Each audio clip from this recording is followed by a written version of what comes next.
Historiquement, le surf occupe une place très importante dans la culture locale et la Polynésie est un paradis pour tous les surfeurs.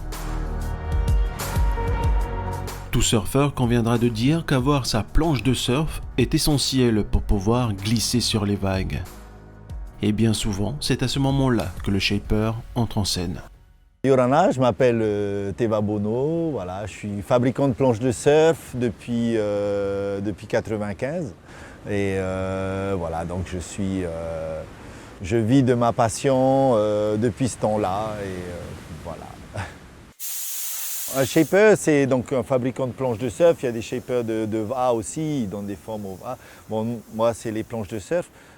En fait, voilà, on va donner d'après les ressentis et les demandes d'une personne, on va donner la forme à la planche qui lui correspond le mieux, quoi. Un peu comme un prothésiste pour marcher sur l'eau, pour glisser sur l'eau. Voilà en gros ce que c'est un shaper, quoi.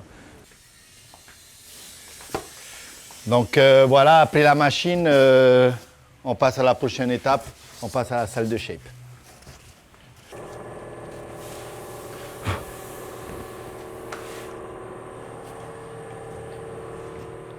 Voilà, je fais un petit coup.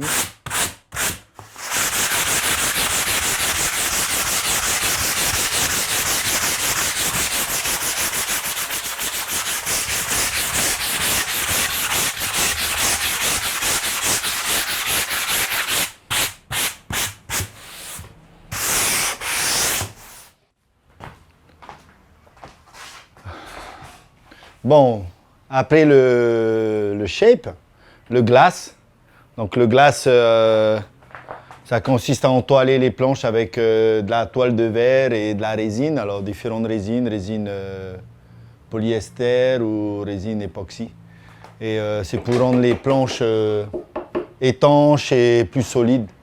Et voilà, ensuite après cette étape-là, il y a le ponçage, mais dans cette étape-là, il se passe 3 sous-étapes. C'est on glace le dessous d'abord, puis le dessus, et ensuite on met un filler que je vais appliquer là tout à l'heure. Et après le filler qui va aider à protéger la trame, on mettra ce qu'on appelle le hot coat, ça va être la résine finale, la couche de résine finale qui va nous permettre de poncer la planche et la rendre nickel. Eh ben, l'évolution en fait générale, hein, partout dans le monde en général, quand tu es shaper, tu as un petit atelier. L'évolution un petit peu logique, c'est que tu commences à avoir un shop, quoi, voilà, pour pouvoir vendre de l'accessoire, du matériel, voilà. Donc ça c'est une évolution un peu logique en fait. Voilà. Tu te développes dans ce sens. Au début tu shapes, tu as ton petit atelier, tu vends tes planches.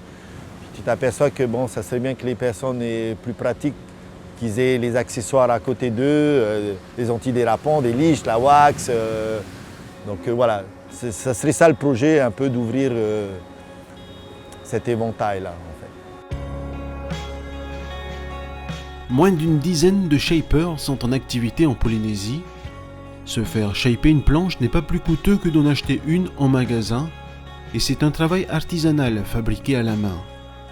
Souvent, il vaut mieux investir dans une bonne planche fabriquée sur mesure et plus adaptée, et ainsi prendre du plaisir sur les vagues.